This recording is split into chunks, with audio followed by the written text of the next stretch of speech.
10월 19일 사무엘하 18장 19절로 33절 승리보다 더 큰 슬픔입니다. 다윗의 아들 압살롬이 죽었죠. 그 죽음에 대해서 다윗에게 보고하는 전령이 가서 이제 그 상황을 알리는 과정을 오늘 본문이 기록하고 있습니다. 19절부터 읽겠습니다. 사독의 아들 아히마아스가 이르되 청하건대 내가 빨리 왕에게 가서 여호와께서 왕의 원수 갚아주신 소식을 전하게 하소서. 요압이 그에게 이르되 너는 오늘 소식 전하는 자가 되지 말고 다른 날에 전할 것이니라. 왕의 아들이 죽었나니 내가 오늘 소식을 전하지 못하리라 하고 요압이 구스 사람에게 이르되 내가 가서 본 것을 왕께 하래라.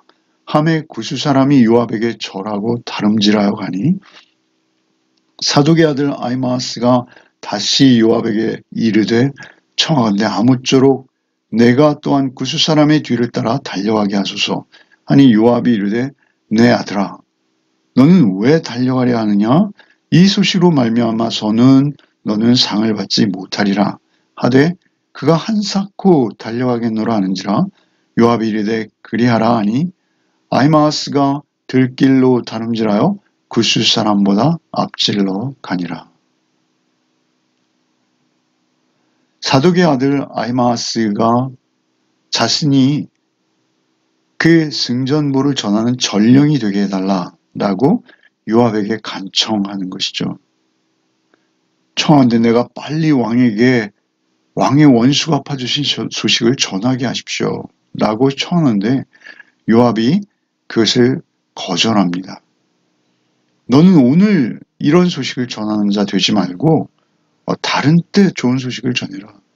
이 소식은 왕의 아들이 죽은 것에 관한 소식이다 라고 그에게 경고하는 것이죠. 요압은 압살롬의 죽음을 전하는 것이 얼마나 위험스러운 일인지를 잘 알고 있는 것이죠. 다윗을 너무나 잘 알고 있는 것이죠. 그래서 요압이 구스 사람에게 말하죠. 내가 가서 본 것을 왕께 하리라. 구스 사람은 에디오피아인입니다. 구스는 그 수단, 에디오피아의 남부 사람으로 흑인이었을 것이다 라고 여겨집니다. 그가 다윗의 노예였던 것이죠.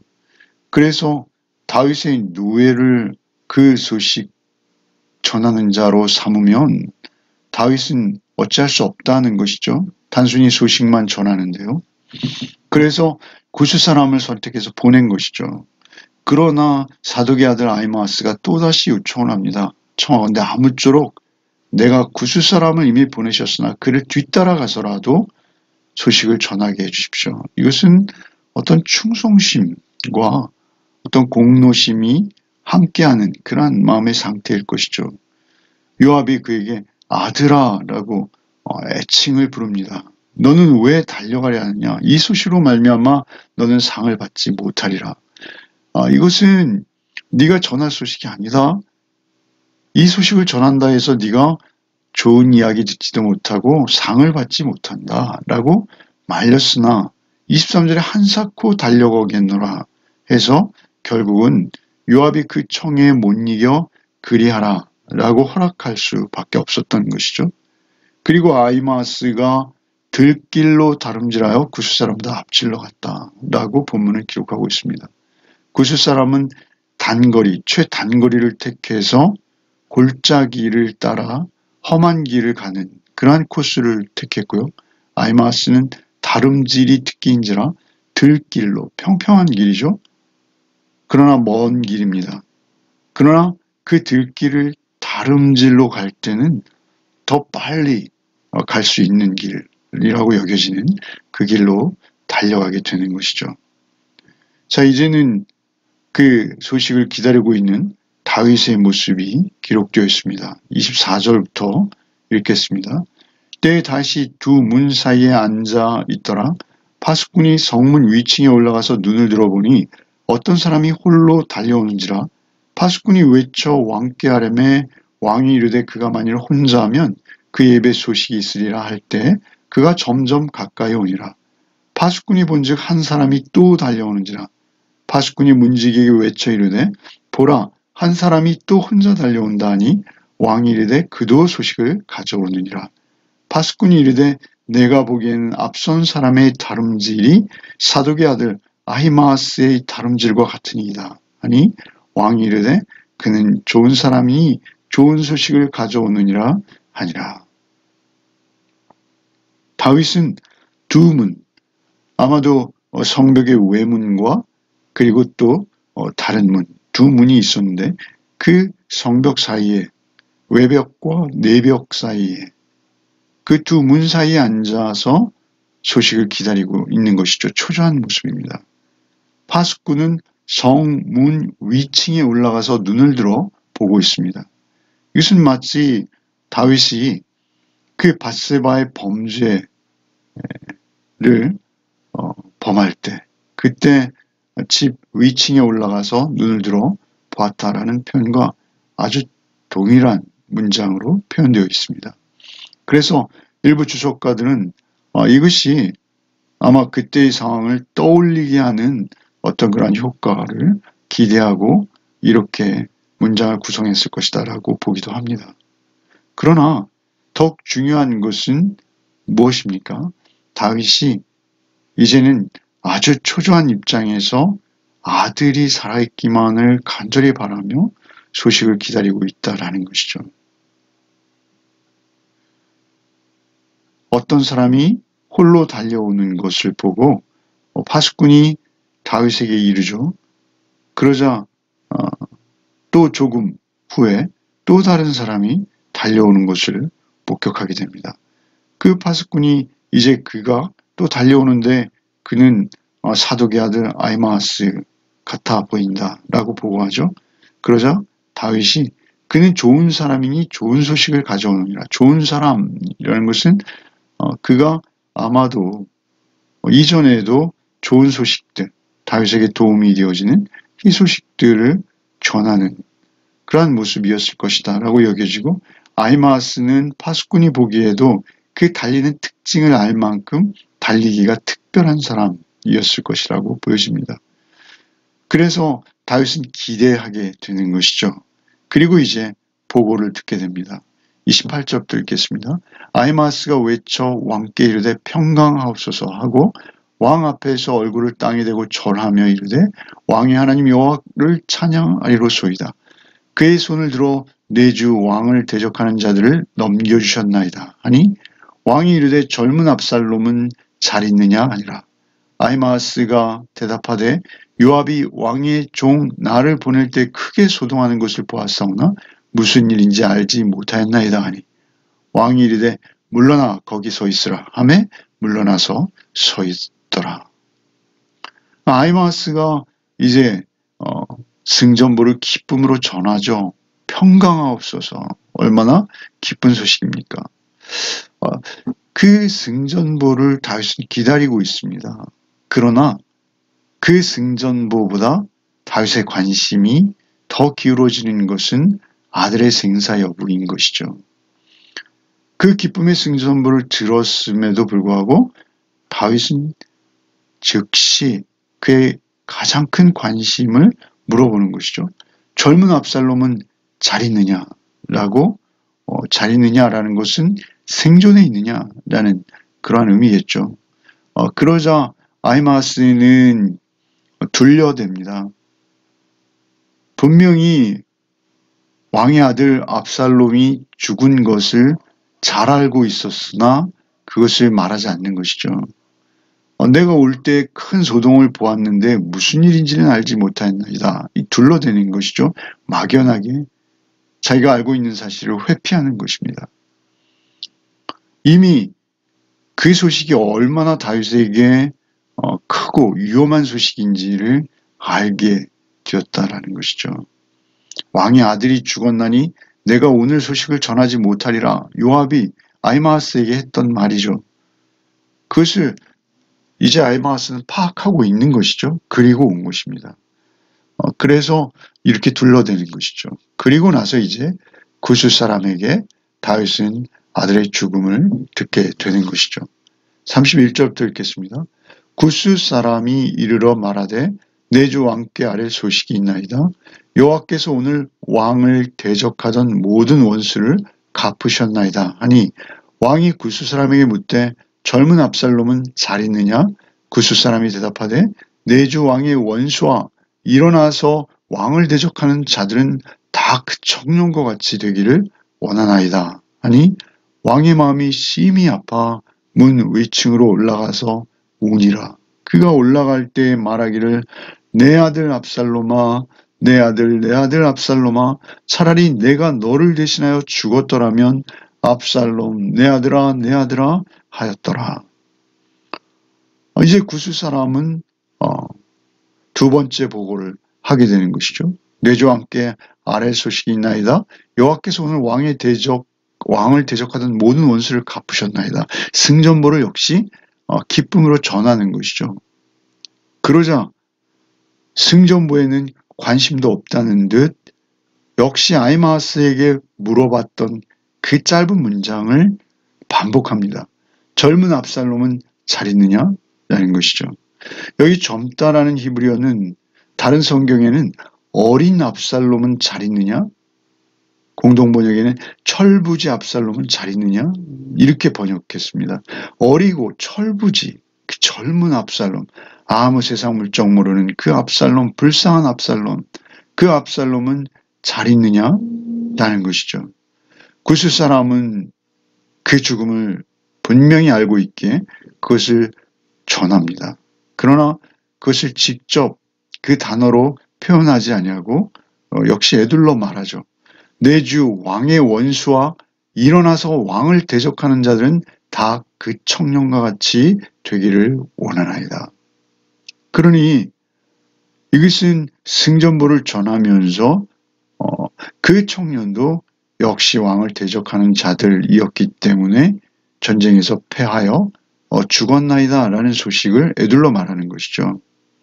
즉시 그 의미를 알아들은 다윗은 33절에 왕의 마음이 심히 아파 문 위층으로 올라가서 우니라 이렇게 대답하고 있죠. 기록하고 있습니다. 왕의 마음이 심히 아파. 어느 부모가 그 자녀의 자식의 죽음을 아파하지 않겠습니까? 그러나 다윗은 더욱 아픈 것이죠. 그 압살롬의 죽음이 자신의 책임이라는 것을 다윗은 심각하게 느끼고 있었을 것입니다. 그것이 밧세바와 우리아에 관련된 죄의 열매라는 것을 알고 있는 것이죠. 암논의 죽음, 그 죽음과 또 이제 압살롬의 죽음, 이름도 지어주지 못했던 밧세바와 사이에 있었던 그 어린 생명의 죽음, 이제 세 번째 죽음을 보는 것이죠. 올라가서 운이라 그가 올라갈 때 내 아들 압살롬아 내 아들 압살롬아 차라리 내가 너를 대신하여 죽었더라면 압살롬 내 아들아 내 아들을 5번 압살롬의 이름을 3번 부르면서 차라리 내가 너를 대신하여 죽었다면 이라는 이 말씀은 절절히 다윗의 심정을 잘 나타내고 있는 것이죠.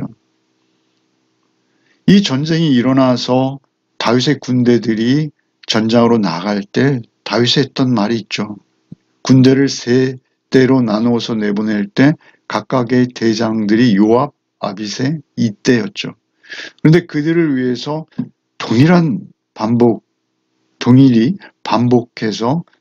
반복해서 부탁한 말이 있습니다. 나를 위하여 젊은 압살롬을 너그러이 대하라.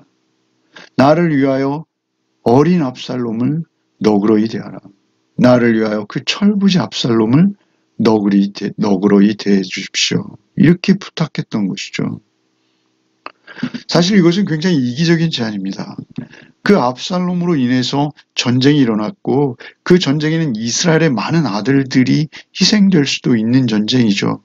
이쪽이 죽던 저쪽이 죽던 젊은 청년들의 죽음이 계속되는 전쟁입니다.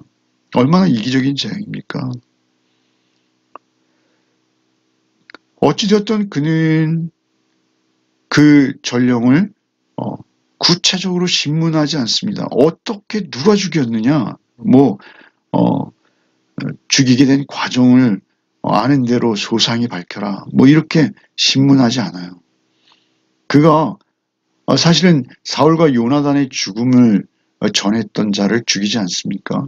이스보셋의 죽음에 관여했던 자들을 즉시 처단하지 않습니까? 그래서 사실은 이것은 좀 자기가 이 죽음, 압살롬의 죽음에 대해서 그 책임이 자기에게 있다라는 것과 그것이 철저히 여호와의 징계요 심판이라는 것을 그가 알고 있다는, 너무나 잘 알고 있다는 것이죠. 나단을 통해서 칼이 내 집에서 영원토록 떠나지 아니하리라 라는 그 죽음의 경고를 들은 바 있습니다. 또한 아직도 이제 아도니아라는 아들의 죽음이 또 있을 것이죠. 다윗은 너무나 큰 슬픔에 젖어서 가장 슬픈 애가를 부르고 있는 것이죠. 내 아들 압살롬아, 내 아들 압살롬아, 차라리 내가 너를 대신해 죽었더라면. 이것은 다윗의 진심인 것이죠. 이 죄의 결과가 얼마나 처절한지요. 그 권력과 죽음과 그 탐욕과 칼이 모두 엉켜서 엄청나게 큰 슬픔과 착잡함, 그리고 자신도 어찌할 수 없는 그런 후회와 이런 복합적인 감정 속에서 다윗은 그저 목 놓아 울 수밖에 없는 그러한 상황이 되어진 것이죠. 오늘도 우리는 죄에 대해서 우리는 경계심을 가져야 할 것입니다. 오늘 본문을 통해서 우리가 더욱 깨닫게 되는 것은 우리의 죄된 본성, 그 죄의 심각성이 얼마나 심각한지를 우리는 예수 그리스도의 십자가를 통해서 오늘도 잊지 않아야 합니다. 그 죄를 대속하신 예수 그리스도의 십자가, 하나님의 아들의 죽으심을 우리는 또 기억해야 한다라는 것이죠. 압살롬의 탐욕과 또 다윗의 죄의 결과로 인해서 벌어지는 이 끔찍한 상황, 이것이 죄가 맺은 열매라는 것이죠. 어찌되었든 우리는 이러한 죄와 피 흘리기까지 싸워야 하고, 그리고 이러한 죄를 우리는 반복하지 않도록 절대 우리의 삶 속에서 이와 유사한 죄들이 행해지지 않도록, 일어나지 않도록 깨어 있어야 한다라는 사실입니다.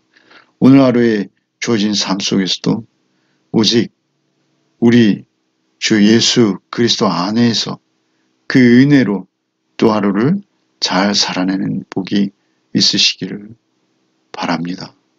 오직 우리의 죄는 오직 예수께서만 대속하셨고, 그 대속의 은혜를 힘입는 자만 이 죄로부터 구별되어진 거룩의 삶을 살아낼 수 있다라는 사실을 오늘도 잊지 아니하고, 길이요 진리요 생명 되신 예수께서 여러분 안에서 말씀하시고 또 음성 들려주셔서 인도받는 하루가 되시기를 바랍니다. 기도하겠습니다. 주님, 참으로 다윗의 아픔을 봅니다. 그의 큰 상실감과 그의 엄청난 죄로 인한 아픔을 우리는 봅니다. 주님, 우리를 긍휼히 여겨 주옵시고 우리의 삶 속에서 결코 이러한 죄가 반복되어지지 않도록 크던 작던 아무리 사소한 것일지라도 우리의 마음이 주님 안에 있고 주님을 향해 있고 주님을 닮아 있고 주님을 모신 마음으로 오늘 주님 앞에서 주의 은혜를 붙들고 은혜를 사모하며 그 은혜만을 먹고 마시며 하루의 삶을 살아내는 복이 우리에게 있게 하여 주옵소서. 오직 주의 은혜만이 우리를 평강과 기쁨과 구별의 삶으로 인도하실 수 있음을 오늘도 잊지 아니하고 주님께 전적으로 은혜만을 구하는 한날이 되게 하여 주시옵소서. 우리를 모든 죄로부터 구속하시기 위해 십자가에 피 흘리신 예수 그리스도 이름 받들어 기도하옵나이다. 아멘.